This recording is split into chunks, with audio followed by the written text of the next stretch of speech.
Hello and Fakhar रागले to all of you. मैं हूँ फ़खर यूसुफ़ज़ई और आप देख रहे हैं डिबेट विद फ़खर। आज की डिबेट में बात करेंगे, बांग्लादेश की बात होगी, हिंदुस्तान की बात होगी और हिंदुस्तान इन्वेस्ट करता है, मतलब बांग्लादेश के ऊपर भी उन्होंने काफ़ी इन्वेस्टमेंट की है और अफ़गानिस्तान में उन्होंने इन्वेस्टमेंट की है, ईरान में उन्होंने इन्वेस्टमेंट की है। कहा ये जा रहा है कि जी वहाँ पे जो उनकी इन्वेस्टमेंट स्पेशली इन दो कंट्रीज़ की वो ज़ाया हुई है, वेस्ट हुई है। वाक़ई ऐसा है या नहीं है? और जिस तरीके से अभी मैडम शेख हसीना वाजिद की गवर्नमेंट गई है और अभी जिस तरीके की गवर्नमेंट आई है, तो कहा ये जाता है कि ये प्रो पाकिस्तानी और वो शायद एंटी पाकिस्तानी या प्रो इंडिया अगर हम कह दें।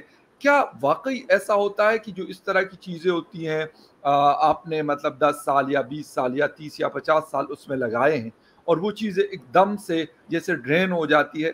वाक़ई ऐसा है या जो पिक्चर है वो इसके बिल्कुल उलट है, अपोज़िट है, कुछ और तरह की पिक्चर है? वो भी बात करेंगे। और एडनबर्ग की जो रिपोर्ट आई है अडानी ग्रुप की और बाकी भी कि समथिंग बिग इन इंडिया, क्या होने वाला है? क्या कोई फाइनेंशियल क्राइसिस का शिकार हो सकता है या जो नरेंद्र मोदी साहब एज़ ए प्राइम मिनिस्टर हैं, उनके लिए कोई ऐसी चीज़ें आ सकती हैं कि जिस तरीके से हम बाकी दुनिया में सुनते हैं कि फाइनेंशियल क्राइसिस हैं, इवन यूएस में, यूके में, यूरोप के अंदर, बाकी दुनिया के बड़े बड़े, चाइना में, तो क्या ऐसी कोई चीज वहां पे भी है या नहीं? और एवरीथिंग इज फाइन और सब कुछ बिल्कुल परफेक्ट चल रहा? इन दोनों चीजों के ऊपर बात करेंगे और बात करने के लिए हमारे साथ मौजूद है सीनियर एनालिस्ट, हमारे बड़े अच्छे दोस्त, हमारे भाई डॉक्टर अभिषेक मिश्रा साहब। डॉक्टर साहब, once again thank you very much for joining my show.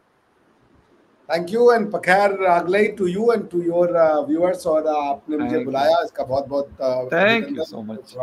आपके टाइम का thank you very much for all these greetings in Pashto. Thank you so much for that. और डॉक्टर साहब, हम स्टार्ट करेंगे, will start from India और Indian investment specially. वैसे तो दुनिया के और वेस्ट अफ्रीका में बहुत बड़ी इन्वेस्टमेंट्स हैं, बट अगर हम बात करें बांग्लादेश की, अभी रिसेंटली वहाँ पे एक बड़ा चेंज आया है। शेख हसीना साहिबा की गवर्नमेंट काफ़ी लंबे अरसे तक चली और वो एक शिफ्ट आया है कि अभी डॉक्टर यूनुस ने इन टर्म गवर्नमेंट का वो हिस्सा है और शायद री इलेक्शन हो या जो भी प्रोसेस उनका होगा वो हो। लेकिन इसके हवाले से अगर हम बात करें, इंडिया ने काफ़ी सारी इन्वेस्टमेंट की, हर तरह की हेल्प की है बांग्लादेश की, अफगानिस्तान की। वहाँ पे अशरफ गनी साहब से टेक ओवर किया है गवर्नमेंट को। खैर अब तो 3 साल इस बात को हो गए तालिबान में, ठीक है। और यहाँ पर स्टूडेंट्स ऑर्गेनाइजेशन जो थी या स्टूडेंट जो यूनियंस थी, उन्होंने किया। अभी जाके पता चलेगा कि कौन गवर्नमेंट में आएगा, लेकिन वो लोग जो सालों से जेलों में थे, जिसमें खालिदा ज़िया है और बहुत सारे आर्मी के लोग थे, उनको मतलब रिलीज किया गया है। तो अब ऐसा लगता है कि जो इंडिया ने इतने सालों 1971 से हम सुनते आ रहे हैं कि जी इंडिया हेल्प करता है, और अगर 40-50 साल की बात की जाए तो वाकई ये चीज़ ड्रेन हुई, ख़त्म हुई या इस किस्म की कोई चीज़ नहीं है, चलता रहता है सारा सिस्टम? देखिए, अगर आप बांग्लादेश के रिस्पेक्ट में पूछ रहे हैं फकर भाई, तो बांग्लादेश की हेल्प तो मतलब बांग्लादेश का तो एग्जिस्टेंस ही इंडिया की हेल्प से हुआ। तो अब आप अगर आप फाइनेंशियल हेल्प लें, तो अगर मैं गलत नहीं हूं तो इंडिया ने कई बार लाइन ऑफ क्रेडिट बांग्लादेश को दी है। और यस, मतलब अगर मैं कहूँ तो पिछले 13 साल में 1.489 बिलियन आउट ऑफ 7.362 बिलियन जो है वो गवर्नमेंट ऑफ इंडिया जो है लाइन ऑफ क्रेडिट के फॉर्म में रिलीज कर चुकी है, ठीक है ना। इस तरीके से बहुत सारे प्रोजेक्ट जो हमने किया हुआ है, बहुत सारे जो मिल करके स्कीम से जो हम चलाते हैं। तो अब ये कि ये रिव्यू मीटिंग के बाद इंडिया उस प्रोजेक्ट को कैसे देखता है, क्या नहीं देखता, ये एक अलग की बात है। सो मैं ये कह रहा हूँ कि बांग्लादेश की मदद करना, बांग्लादेश में इन्वेस्ट करना, ये अलग चीज है। बट अगर फाइनेंशियल रिश्तों की बातचीत की जाए तो India has always been at the forefront of helping Bangladesh, and not only Bangladesh but India has been at the forefront of helping all other nations. आप देख लें अफगानिस्तान के साथ हमारे जो रिश्ते हैं, हमने अफगानिस्तान के लिए भी किया। अभी हमारा जो बजट आया है पिछले 3 बजट से, तो मुझे याद है 250 करोड़, कभी 200 करोड़, कभी 300 करोड़ जो है हमने उनके लिए दिए हैं, क्या नाम है, अफगानिस्तान के लिए। तो अगर 4 साल से मान लें और 250 करोड़ एवरेज भी ले लें तो वो 1000 करोड़ बनते हैं, अराउंड 1 बिलियन। तो इंडिया हैज बीन हेल्पिंग और इंडिया हेल्प करता भी रहेगा बांग्लादेश की, मगर ये कि इसका रिजल्ट क्या इंडिया को मिल रहा है ये एक सोचने की बात है। क्योंकि पाकिस्तान और बांग्लादेश एक स्टैंड अलोन कंट्रीज हैं जिसमें इंडिया चाहे जितनी हेल्प कर दे मगर इंडिया की इमेज निगेटिव ही रहती है। तो जो हेट्रेड बांग्लादेश में पाई जाती है इंडियंस के लिए, उसी तरीके की हेट्रेड आपको पाकिस्तान में भी मिलती है। इनएक्सप्लिकेबल रीजन है या रीजन सबको पता है। पाकिस्तान के साथ तो डॉक्टर साहब हम ये मतलब सुनते हैं, अनफॉर्चुनेटली, मैं अनफॉर्चुनेटली वर्ड यूज कर रहा हूँ कि जी 4 जंगे हुई हैं और एक दूसरे के साथ पता नहीं कौन सी दुश्मनी है और पता नहीं क्या क्या है। लेकिन बांग्लादेश का तो बिल्कुल ही डिफरेंट है। बांग्लादेश के साथ तो बल्कि जंगे नहीं हुई, बल्कि बांग्लादेश के लिए तो समझे कि हिंदुस्तान ने जंग की और मतलब वो अलग हुआ। वहां पे तो इस किस्म की कुछ चीज नहीं देखने को मिली ना बांग्लादेश और इंडिया के दरमियान। चले पाकिस्तान और इंडिया का तो एक और ही मैं कह दूंगा, बेशक लोग चाहते भी हैं और अच्छा बीच में से अच्छे लोग सोचते भी हैं, लेकिन हम कहते जंगे हुई है, यहाँ के लोग भी हमारे एस्टेब्लिशमेंट और पता नहीं हमारे पॉलिटिक्स में भी ऐसे लोग हैं कि कहते नहीं जी ये तो हमारा असली दुश्मन है हिंदुस्तान, ये तो ऐसा है, ये तो ऐसा। ये बातें हम सुनते हैं, कोई मतलब आप गलत बयान ही नहीं कर रहे, बल्कि ये एक हकीकत है, तलख हकीकत है ये। लेकिन अब अगर बांग्लादेश की मैं बात करूं तो बिल्कुल सिचुएशन शायद डिफरेंट मुझे नजर आती है। देखिए मैं आपको ये कह रहा हूँ ना, आप पाकिस्तान को अलग मान लेते हैं बांग्लादेश से, यहाँ पे थोड़ी सी मिस्टेक हो जाती है। पाकिस्तान कोई एरिया ऑफ लैंड नहीं है। मुझे पूरा यकीन है पाकिस्तान में कई ऐसे पाकिस्तानी होंगे जो इंडिया को बहुत पसंद भी करते होंगे, ठीक है ना। पाकिस्तान एक कोई लैंड नहीं है, पाकिस्तान कोई हिस्ट्री नहीं है, पाकिस्तान कोई सोशियोलॉजी नहीं है, पाकिस्तान कोई कल्चर नहीं है। जैसे इंडिया एक सोशियोलॉजी है, इंडिया एक हिस्ट्री है, इंडिया एक कल्चर है। अफगानिस्तान एक सोशियोलॉजी है, अफगानिस्तान एक हिस्ट्री है, अफगानिस्तान एक कल्चर है। पश्तून एक हिस्ट्री है, पश्तून एक सोशियोलॉजी है, पश्तून एक कल्चर है। पश्तून के आपको चीजें मिल जाएंगी, आपको पंजाबियों की मिल जाएंगी। पाकिस्तान का कोई हिस्ट्री नहीं है और ना अभी तक बन पाएगा। आप ही बताइए ना, आज तक ये डिसाइड नहीं है कि पाकिस्तान क्या है। पाकिस्तान का पॉलिटिकल डेफिनेशन क्या है, पाकिस्तान का सोशियोलॉजिकल डेफिनेशन क्या है, पाकिस्तान की हिस्टोरिकल डेफिनेशन क्या है। क्या पाकिस्तान की हिस्टोरिकल डेफिनेशन ये जो आए थे अरब से, क्या नाम है उनका, जिन्होंने राजा दाहिर पे आक्रमण किया था, मोहम्मद बिन कासिम, क्या वो पाकिस्तान का हिस्ट्री है? उसके पहले पाकिस्तान की हिस्ट्री नहीं है। सो पाकिस्तान एक आइडिया था जो इंडिया में जिसका बर्थ हुआ, और उस आइडिया का बर्थ प्लेस बांग्लादेश है, जिसको आज आप बांग्लादेश कहते हैं। बंगालीज है। जिस शेख मुजीबुर रहमान को अंत में बांग्लादेशियों ने मारा, ठीक है ना, उसी शेख मुजीबुर रहमान में बड़ा रिस्पेक्ट करता हूं उनका, मगर जो हिस्ट्री है वो तो बोली जाएगी। जब डायरेक्ट एक्शन डे का कॉल दिया गया था, उस समय कलकत्ता यूनिवर्सिटी में हुआ करते थे शेख मुजीबुर रहमान, उन्होंने डायरेक्ट एक्शन डे में खुल के बढ़ चढ़ के पार्टिसिपेट किया था। तो इस तो लॉ ऑफ कर्म है ना, कर्म तो सामने आएगा। आप उसको कितना भी आए तौबा मचा ले कि हम कर्म को नहीं मानते, ये करते, मानने की चीज नहीं है। This is physics. आप ये नहीं कह सकते कि हम फिजिक्स को नहीं मानते। आप फिजिक्स को माने ना माने, उसका रिजल्ट तो आएगा ही आएगा फकर भाई। तो मैं वही कह रहा हूं, आप देख लें, इंडिया ने $7.3 बिलियन का लाइन ऑफ क्रेडिट 2010 में एग्रीमेंट साइन हुआ था इनका। अभी तक 20% डिसबर्स हो चुका है, जो मैंने आपको बताया था 1.3 बिलियन के उसमें। उसके बाद भी अगर बांग्लादेश के लोग ये कहें कि इंडियंस हमारे लिए कुछ नहीं करते, लाइन ऑफ क्रेडिट है, डेट फाइनेंसिंग जो कि बेसिकली चाइना करता है, हम उसको बहुत मार्जिनल रेट पे उनको वो देते हैं और उनके प्रोजेक्ट को काम करते हैं डेट फाइनेंसिंग के फॉर्म में। उसके बाद भी बांग्लादेश में इंडिया के प्रति कोई प्यार नहीं है। और आपको मैं ये भी बता दूं, जो सच्ची बात है कि पाकिस्तान के प्रति बहुत ज्यादा प्यार है। बांग्लादेश में इस बार जो मेन डिस्प्यूट हुआ, जिसकी वजह से शेख हसीना जो थी वो गुस्सा हो गई, जब वहां के लोगों ने उनके रैली में ये लगाया या उनके प्रोटेस्ट में ये आवाजें आई कि तुम ही कौन, हम ही कौन, रजाकार रजाकार, जिससे वो बहुत नाराज हो गई।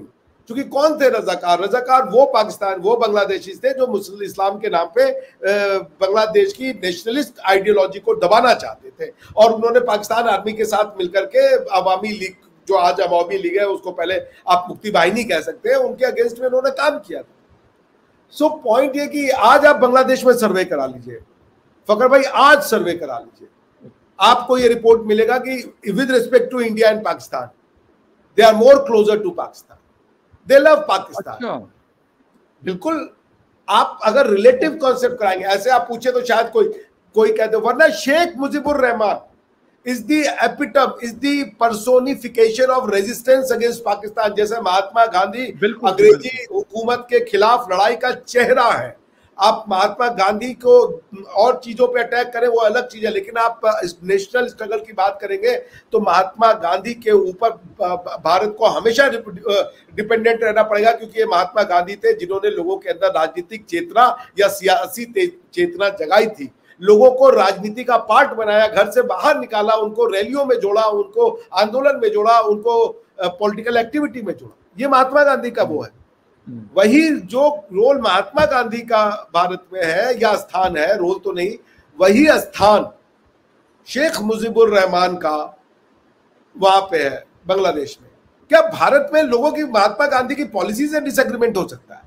लोग महात्मा गांधी के अप्रोच से डिसएग्री कर सकते हैं, बट क्या महात्मा गांधी को वो जो जैसे उन्होंने बनाया शेख मुजीबुर रहमान के उसकी मूर्ति तोड़ दें? ये नहीं होता ना।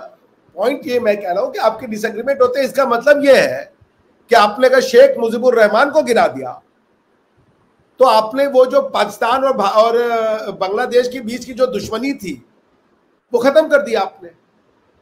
Sheikh Mujibur Rahman was the face of resistance of Bangladesh और बंगाली नेशनलिज्म आपने खत्म कर दिया। आपने नेशनलिज्म को खत्म कर दिया, आपने वहां पे रिकिंडल कर दिया इस्लामिज्म को कि भाई हमारा तुम्हारा रिश्ता क्या, ला इलाहा इल्लल्लाह। और वो फिर आप देखेंगे Bangladesh will come closer to Pakistan. और लोग कह रहे हैं कि इस पूरे के पूरे खेल में आईएसआई का रोल है, बिल्कुल रोल है। अब वो अमेरिका के साथ मिलके है, नहीं मिलके है, अकेले है, ये मैं नहीं जानता। तो आप और आईएसआई को खुश भी होना चाहिए। आईएसआई चाहेगी कि बांग्लादेश में उनका इन्फ्लुएंस बढ़े, और उनका इन्फ्लुएंस बढ़ चुका है, क्योंकि जमात इस्लामी ने इस पूरे के पूरे आंदोलन को हाईजैक किया। और आज ये आंदोलन में लोग कह रहे हैं तुम ही कौन, हम ही कौन, रजाकार रजाकार, तो बहुत बड़ा स्टेटमेंट है। अच्छा डॉक्टर साहब, एक चीज आपसे पता करना चाहूंगा।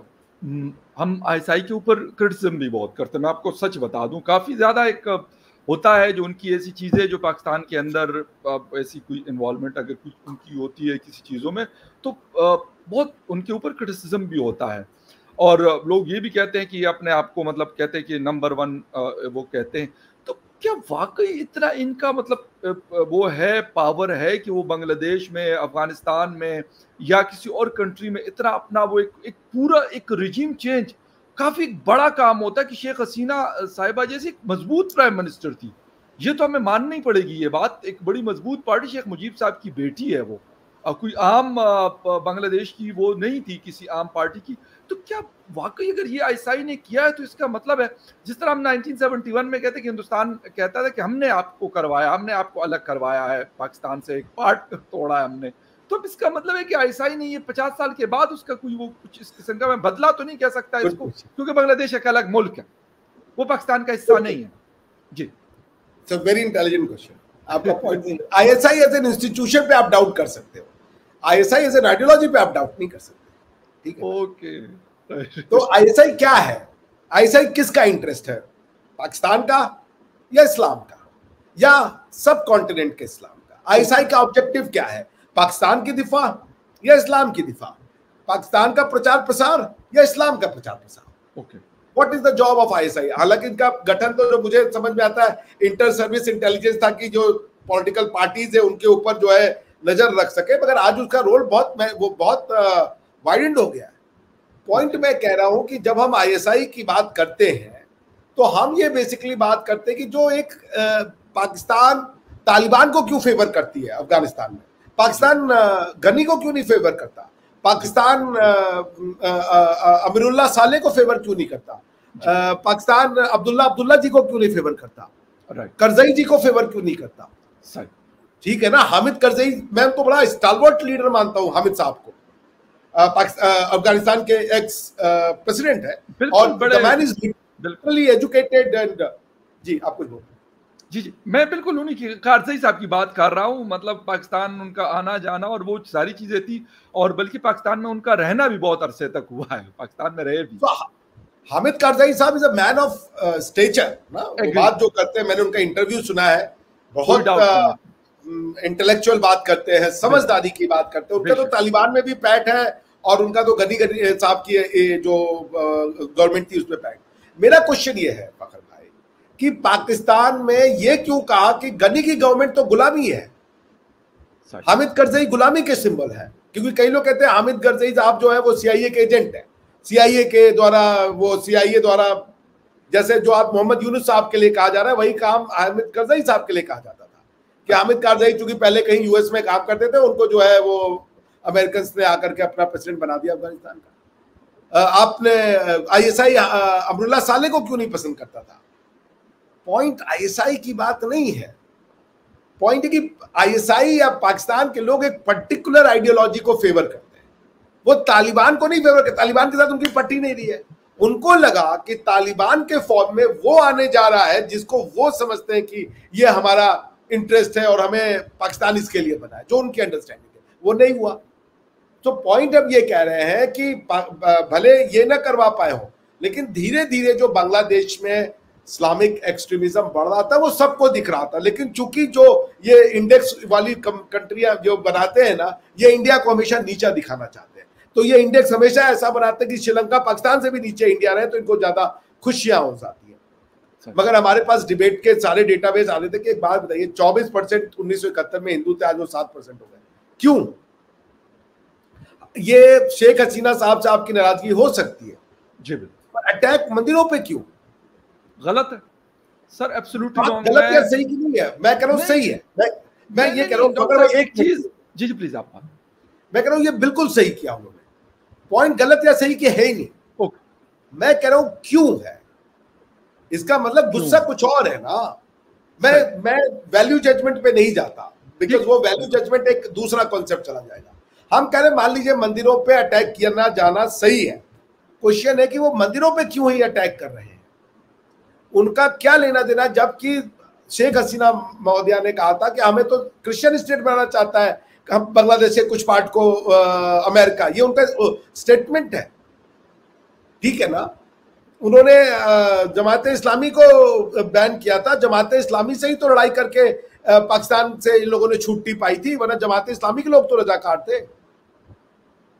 तो आप मंदिर सिंबलाइज करता है इंडिया को कुछ लोगों के mindset, When they see India, they see temple. तो बात वही है, मैं ये नहीं कह रहा हूं कि आईएसआई एज एन इंस्टीट्यूशन इतना पोटेंट है, मगर आईएसआई एज एन आइडियोलॉजी जो है वो उस जगह पे डेंट कर सकता है, क्योंकि ये आइडियोलॉजी जो है फकर भाई आपकी नहीं है, पंजाब के लोगों की नहीं है, पख्तूनख्वा के लोगों की नहीं, उन्होंने रिजेक्ट कर दिया था। बादशाह खान साहब ने कहा था नहीं चाहिए पाकिस्तान, खुदाई खिदमतगार की हम हिस्ट्री पढ़ते अपनी किताबों में, आप क्या पे हिस्ट्री हमारी कितनी पढ़ाते नहीं पता, हमें पता है खुदाई खिदमतगार क्या है। बादशाह खान साहब को हमारे यहाँ एज ए हीरो पढ़ाया जाता है, उनको एज ए इंडियन पढ़ाया जाता है, उनको एज ए पाकिस्तानी नहीं पढ़ाया जाता हमारे यहाँ। तो मैं ये कह रहा हूँ, आप बताइए पख्तूनख्वा में नहीं था पाकिस्तान का डिमांड, क्योंकि बादशाह खान साहब और उनकी जो रेड आर्मी थी, या जिनको खुदाई खिदमतगार कहते थे, लाल टोपी, उन्होंने विरोध किया था पाकिस्तान के आइडिया का। पंजाब में यूनियनिस्ट गवर्नमेंट जीती थी, तो पाकिस्तान बना कहाँ था? पाकिस्तान बेसिकली बांग्लादेश में बना था। ठीक, पाकिस्तान असली बांग्लादेश है, बिल्कुल। और बल्कि उन्होंने ये बात तो खैर बड़ी मतलब खुल के की जाती है कि जितनी कंट्रीब्यूशन बांग्लादेश या बंगालियों की थी पाकिस्तान बनाने में, वो जो इस रीजन के जिसमें हम लोग अभी आबाद है, जो मतलब वेस्ट पाकिस्तान है, ईस्ट पाकिस्तान से ही सारा कुछ हुआ था। वेस्ट वाले तो बस वैसे ही, हम तो शायद तालियां बजाते, जो भी लोग थे वो तालियां खालीपन बजाते रहे, बाकी उन्होंने बहुत ज्यादा काम किया था कंट्रीब्यूशन। अच्छा, अभी जो करंट सिचुएशन है डॉक्टर साहब, इसका हिंदुस्तान को मतलब आपकी नजर में, अगर वहां पे कोई मतलब ऐसी, जिस तरह हम सुना करते थे अभी कि शेख हसीना साहिबा प्रो इंडियन है, अगर अभी कोई प्रो पाकिस्तानी टाइप गवर्नमेंट आती है, लेट्स सपोज, वैसे तो मैं कहता हूं कि वो उनका मामला आपस का है कि वो किस पॉलिटिकल पार्टी को वोट देना चाहते हैं, ये मतलब डिसाइड करना है वहां की जनता ने, ना ये फखर यूसुफजई पाकिस्तान से बैठ कर डिसाइड कर सकते हो, ना डॉक्टर अभिषेक मिश्रा साहब इंडिया से बैठ कर डिसाइड कर सकते। लेकिन फिर भी क्या नुकसान आपको नजर आ रहा है कि इंडिया को कोई उससे, अभी फिलहाल जो सिचुएशन है इसके ऊपर भी नजर होगी, न्यू दिल्ली की, ढाका के ऊपर, लेकिन आगे की जो लॉन्ग टर्म, जिस तरह $7.1 बिलियन का आप कह रहे हैं कि क्रेडिट लाइन मिला और बहुत सारी चीजें की गई, तो कोई मतलब क्या चीजें आपको इन फ्यूचर नजर आ रही? इन सब का पाकिस्तान, इन सब का हिंदुस्तान के ऊपर कोई असर नहीं पड़ेगा, इंडिया को कोई नुकसान नहीं है। इंडिया को जो नुकसान है वो इंटरनल देखना पड़ेगा उनको, कि उनके यहाँ ये जो हार्डकोर इस्लामिक फीलिंग है वो कितनी राइज पर आ रही है। ये इंडिया में कंसर्न है ये इस बात का। तो बांग्लादेश से हमें कोई नुकसान नहीं है। बांग्लादेश जाना चाहता है हार्डकोर इस्लाम के रास्ते पे चला जाए, हमें कोई ऑब्जेक्शन नहीं है। वो अपने यहाँ शरिया लगा करके तालिबान बन जाए, हमें कोई ऑब्जेक्शन नहीं है। हमें अफगानिस्तान में हार्डकोर इस्लामिक तालिबान की गवर्नमेंट आ गई, हमें क्या नुकसान हुआ? कोई का नुकसान नहीं हुआ। अंत में तालिबान से हमारे आपसे ज्यादा संबंध अच्छे हो गए, क्योंकि तालिबान को भी पता है कि भारत का नाम लेकर के वो दुनिया में एक स्टैंडिंग पा सकते हैं, पाकिस्तान का नाम लेकर दुनिया में कोई स्टैंडिंग नहीं मिलेगी उनको। पॉइंट है कि उनका क्या नुकसान होगा, इंडिया को क्या? इंडिया का ट्रेड क्या बांग्लादेश से चलता है? इंडिया का ट्रेड क्या पाकिस्तान से चलता है? नहीं चलता है। हमारा ट्रेड जो चल रहा है, हम तो सॉफ्टवेयर बेच रहे हैं दुनिया को, हम जो है रिसर्च एंड साइंस में दुनिया को अपनी वो ह्यूमन रिसोर्स बेच रहे हैं। हमारे जो प्रोडक्ट कल को बनेंगे भी, उसका मार्केट कोई बांग्लादेश और पाकिस्तान तो हम नहीं एक्सप्लोर कर रहे हैं ना, उसका मार्केट तो एशिया की बाकी कंट्रीज जो है और यूरोप की कंट्रीज है और जो अमेरिका है, और हमारे तो मार्केट वहां जाने वाले हैं। ये तो हमारे राइवल है पाकिस्तान और बांग्लादेश, क्योंकि इंडिया भी उन कपड़ों को बेचता है जो कपड़े पाकिस्तान और बांग्लादेश से जाते हैं, हमारा भी उसमें एक शेयर रहता है। तो आप तो कॉम्पिटिटर है उस मामले में, हाँ, लेकिन ये जो 7.2 बिलियन डॉलर जिसके लिए IMF के दरवाजे पे जाते हैं और क्या क्या शर्तें रखवानी पड़ती हैं, और उसके आपका जो आज पावर बिल है, बिजली का बिल है, वो लोग अफोर्ड नहीं कर पा रहे हैं, लोग आत्महत्या कर रहे हैं। क्यों? क्योंकि आपने अगर आपने लोन लिया है IMF से, तो फिर IMF के पैसे देने का तो आपको जुगाड़ भी करना है ना। लेकिन इंडिया ने 7.2 बिलियन डॉलर की लाइन ऑफ क्रेडिट खोली हुई है। वो कहता है आप प्रोजेक्ट बताओ, हम प्रोजेक्ट बनाएंगे, हम आपके लिए डेवलपमेंट का काम करके देंगे, पैसा भी हम देंगे। तो ये किसका फायदा है? बांग्लादेश का फायदा हो रहा है, इंडिया का फायदा है? लाइन ऑफ क्रेडिट बांग्लादेश को इंडिया दे रहा है या इंडिया बांग्लादेश को दे रहा है? बांग्लादेश से हमें कुछ नहीं मिलने वाला भाई। बांग्लादेश पहले भी रेडिकल था, आज भी रेडिकल। मैं बार बार कह रहा हूं, पाकिस्तान के लोग विक्टिम बन गए, पंजाब के लोग विक्टिम बन गए। वो उतने ज्यादा रेडिकल नहीं थे, पश्तून भी उतने ज्यादा रेडिकल नहीं थे। उनमें अगर बादशाह खान साहब जैसे लोगों को लीडरशिप दी जाती तो आज पश्तूनख्वा का एक नाम होता। क्योंकि ये लोग, ये सिर्फ और इनको आज की डेट में पठानों को बता दिया ये लड़ाके होते हैं, ये अंग्रेजों की थ्योरी है। Exactly, I agree with you. और वो ऐसा नहीं है। वो उस इलाके में आपको तक्षशिला यूनिवर्सिटी जिस इलाके में चलती है वहां लड़ाके रहते होंगे। अगर तक्षशिला पश्तूनख्वा के इलाके में चलता है तो वहां के प्रोफेसर भी तो रहे होंगे ना पख्तूनख्वा के लोग। गंधारा सर आप आके देख लेना, गंधारा एक बहुत बड़ी सिविलाइजेशन है। मर्दान इर्द गिर्द के इलाकों में आप देख सकते हैं, पूरा खैबर पख्तूनख्वा भरा हुआ है। तो उनको लड़ाके बना दिया आपने। लड़ाके यानी वॉरियर का काम होता है जो सबसे थर्ड ग्रेड की सिटीजनशिप होती है, जिसको कुछ नहीं पता, वो अपनी जीवन की वैल्यू नहीं करता, अनसिविलाइज्ड बंदा लड़ने मारने की बात करता। बेशक, बिल्कुल दुरुस्त का। तो आपने पठानों को ये बता दिया। बादशाह खान क्यों नहीं बनाया? बादशाह खान लड़ाके थे। बादशाह खान है पठान का फिर नॉन बादशाह खान इंटेलेक्चुअल आदमी चलाते थे। एग्जैक्टली। तो क्यों नहीं बनाया बादशाह खान को पठानों का फेस? क्यों बना दिया किसी एक? ऐसे तो पंजाबी भी लड़ाके हो सकते हैं, बिहारी हो सकता है, यूपी वाला हो सकता है, इंडिया में कोई भी हो सकता है। इंडिया में अंग्रेजों ने एक लॉ बनाया था, criminal tribes act. Criminal tribes act जो लोग हत्या करते थे, मारते थे, क्राइम करते थे। आखिर क्राइम करना ही तो वायलेंस होता है ना। बिल्कुल पॉइंट है यार, आपने एक पूरी सिविलाइजेशन, पठानों की सिविलाइजेशन जो हमारी सिविलाइजेशन है, इंडियन सिविलाइजेशन का पार्ट है, क्योंकि ऋग्वेद में पख्ता के बारे में आप आज भी अपने आप को पख्तून कहते हो। पख्तून एक संस्कृत वर्ड से निकलता है, पख्ता से। बिल्कुल। आपकी हिस्ट्री का वर्णन हमारी हिस्ट्री के किताबों में मिलता है। आप हमारा पार्ट हो, आप नहीं मानो, ये आपकी इच्छा है भाई, हम क्या कर सकते हैं इसके लिए। लेकिन बादशाह खान साहब तो हमारे थे ना। बादशाह खान को फ्रंटियर गांधी कहते थे, और बादशाह खान कहते थे गांधी हमारा हीरो है। वो तो गांधी जी को अपना लीडर मानते थे, उन्होंने तो जिन्ना को लीडर कभी नहीं माना था। तो बादशाह खान को क्यों नहीं फेस बनाया आपने? आज पठानों को वॉर ऑन टेरर में उनको फेस बना दिया। आज पठान तालिबान के लिए जाने जा रहे हैं, TLP के नाम पे पठान के आप बिल फाड़ रहे हो यार। आपने बनाया है उनको वैसा। आप चाहते तो आपको मर्दान में वो जो बेचारा बच्चा था जिसकी इन्होंने लिंचिंग करी, मशाल खान, जब एक मशाल खान उठता है आप लिंच कर देते हो और पठानों को कहते हो ये लड़ाके लोग हैं। आप उनके घरों में गोलियां जाके मारोगे तो वो लड़ाई नहीं करने आएंगे, वो अपने आप को बचाएंगे नहीं। ये जो मंजूर पश्तीन साहब है वो कह रहे भाई पख्तून तहफ्फुज मूवमेंट, वो ये कह रहे हैं कि हमें तुम्हारा इलाका चाहिए, वो कह रहे हमें बचाओ। कार्लोटा गाल की किताब मैंने पढ़ी थी, the wrong enemy, New York times वाली। जी। वो बोलती थी कि कोई और है ट्राइबल, तुम कोई और टेररिस्ट है, तुम बाहर किसी और को रहे हो। तो आपने पख्तूनख्वा का इमेज बना दिया कि ये लड़ाके हैं, ये वॉरियर है। अरे नहीं है भैया, वो थिंकर है, फिलोसोफर है, उनकी सिविलाइजेशन है, ओल्डेस्ट सिविलाइजेशन है, यूनिवर्सिटियां है उनके पास, और तुमने उनको जो है कि बादशाह खान नहीं दिखा रहे हो। अरे भाई, हर समय में कोई लड़ाके भी रहते हैं, किसी में अर्जुन भी रहता है, किसी में भीष्म पितामह भी रहते हैं, किसी के पास वो जो अफगान से वॉरियर आते थे वो शेरशाह सूरी भी होते थे, उसी में बादशाह खान भी है। बेशक, बिल्कुल। तो आपने एक कम्युनिटी को आप आज टेररिस्ट प्रोजेक्ट करते हो, उनको वैसा आपने उनकी पिक्चर बनवाई है वैसी, और उनके जाकर के फिर गोली बारूद मारोगे। अगर आपने मशाल खान को हीरो बनाना होता, आपने बादशाह खान साहब को हीरो बनाना होता, तो आज पख्तूनख्वा आपका सबसे प्रोडक्टिव और सबसे फर्टाइल और सबसे एजुकेटेड एरिया होता। आज भी पाकिस्तान पठान अपनी सिविलाइजेशन, अपनी धरती से जुड़े हुए सबसे पहले लोग हैं, और इनको परेशानी होती है हर उस आदमी से पाकिस्तान में जो अपनी धरती से जुड़ता है, जो अपनी कल्चर से। राइट। अच्छा डॉक्टर साहब, एक बस लास्ट कमेंट आपसे चाहूंगा। ये जो रिपोर्ट आई है, जो वैसे तो अडानी ग्रुप के हवाले से मतलब ये कहा जा रहा है, लेकिन फिर भी क्या कोई फाइनेंशियल कोई कुछ किस्म की कोई चीज़ आने वाली है? जो एडनबर्ग रिसर्च ने जो रिपोर्ट एक जारी की हुई है, क्या कुछ होने जा रहा है? कुछ लोग कह रहे हैं कि मतलब ऐसा है कि इससे अगर ये कोई वीक होती है, मतलब इस तरह के बड़े बड़े ऑर्गेनाइजेशन है, अडानी ग्रुप है या बाकी ग्रुप है, टाटा है, अगर ये वीक होते हैं तो लाजमी सी बात है इसका इम्पैक्ट इंडिया पे पड़ता है और उसका impact prime minister Narendra Modi साहब पे पड़ता। तो इस किस्म की कुछ चीज वाकई है, या ठीक है चलता रहता है, रिपोर्ट्स पढ़ते रहते हैं हम, कभी रिलीजन के हवाले से होती है, कभी माइनॉरिटीज के हवाले से होती है, कभी किसी और चीज के हवाले से आती रहती है। देखिए, मैं बता दूं हिंडनबर्ग क्या करता है।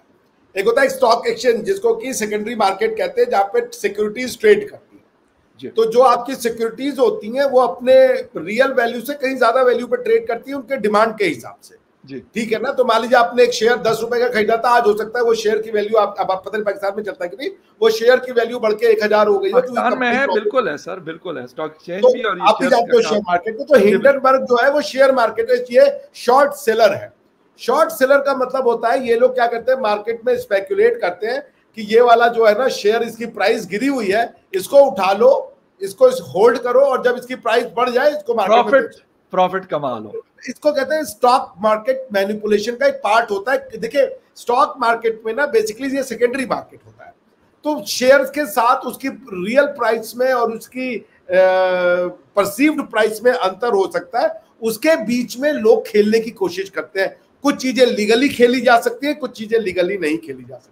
तो अगर हिंडनबर्ग की रिपोर्ट आती है कोई, तो ये सेबी को आंसर देना है, हमारे यहाँ stock exchange board of India है चूंकि, और जो कॉर्पोरेट गवर्नेंस वाले हैं उनको देना है कि अगर किसी कंपनी की रिपोर्ट आई कि फलाना कंपनी ने अपने स्टॉक, अपने ये प्रॉफिट एंड लॉस अकाउंट में या अपने जो फाइनेंशियल जो उनका रिपोर्ट है उसमें मैनिपुलेशन की है, उनका प्राइस शेयर का 100 रुपए है लेकिन असली वैल्यू उसकी 60 रुपए है, यही करेंगे वो, इससे ज्यादा तो कुछ कर नहीं सकते सिक्योरिटी मार्केट में। तो पॉइंट है, वो क्वेश्चन मोदी जी के लिए क्यों है, उसके लिए सेबी है और कॉर्पोरेट गवर्नेंस है। अगर आप कॉर्पोरेट गवर्नेंस के रूल्स को वायलेट कर रहे हो तो सेबी उसको टाइट करे कि कंपनीज जो है वो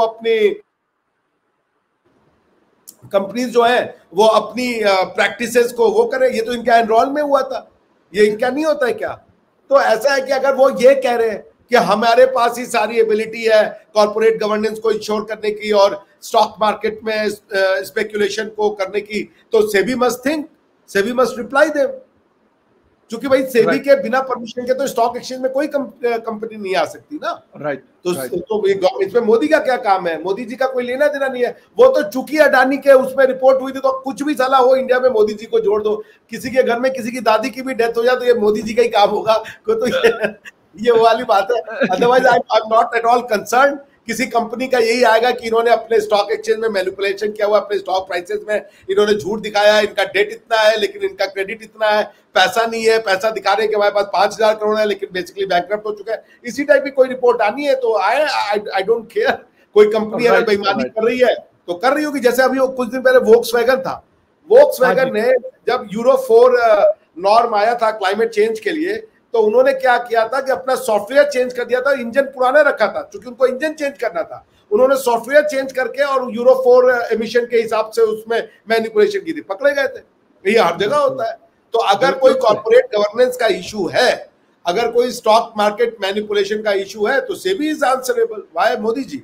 बिल्कुल सही, बिल्कुल सही। और बिल्कुल सिर्फ ये होता है कि अगर इस तरह के ग्रुप्स जो वाकई एक बहुत बड़ा रोल है उनका इंडियन इकोनॉमी में, 3-4 ग्रुप, यानी जिस तरह टाटा के हवाले से हमने रिपोर्ट पढ़ी कि $300 बिलियन से ज़्यादा मार्केट वर्थ रखते हैं, जो टोटल पाकिस्तान इकोनॉमी से भी तकरीबन ज़्यादा था। तो ये एक बहुत बड़े मतलब मैटर ऑफ कंसर्न होता है कि अगर ऐसी कंपनीज या ऐसे ग्रुप्स को कोई मतलब नुकसान होता है या वो नीचे आते हैं, तो उससे जो कंट्री की इकोनॉमी होती है उस पर बुरा इम्पैक्ट पड़ सकता है। और अगर इकोनॉमी कमज़ोर हो जाती है तो उसका हाल फिर हम बांग्लादेश जैसी सूरत हाल देखते हैं, हम पाकिस्तान जैसी सूरत हाल देखते हैं। ये मसाइल होते हैं क्योंकि बड़ी पॉपुलेशन रहती हैं बांग्लादेश में भी, पाकिस्तान में भी, और इंडिया तो लार्जेस्ट मतलब जिसे कहते हैं कि पॉपुलेशन वाली कंट्री है दुनिया की। तो इस वजह से फिर इस तरह की खबरों को जिसे कहते हैं ना, ये हेडलाइंस बनती है। लेकिन खैर एनीवे डॉक्टर साहब, थैंक यू वेरी मच, आपके टाइम का बहुत शुक्रिया कि आपने शो ज्वाइन किया। And thank you very much for watching debate with Fakhar Yusuf से। किसी और डिबेट में आपसे फिर मुलाकात होगी, तब तक के लिए टेक केयर।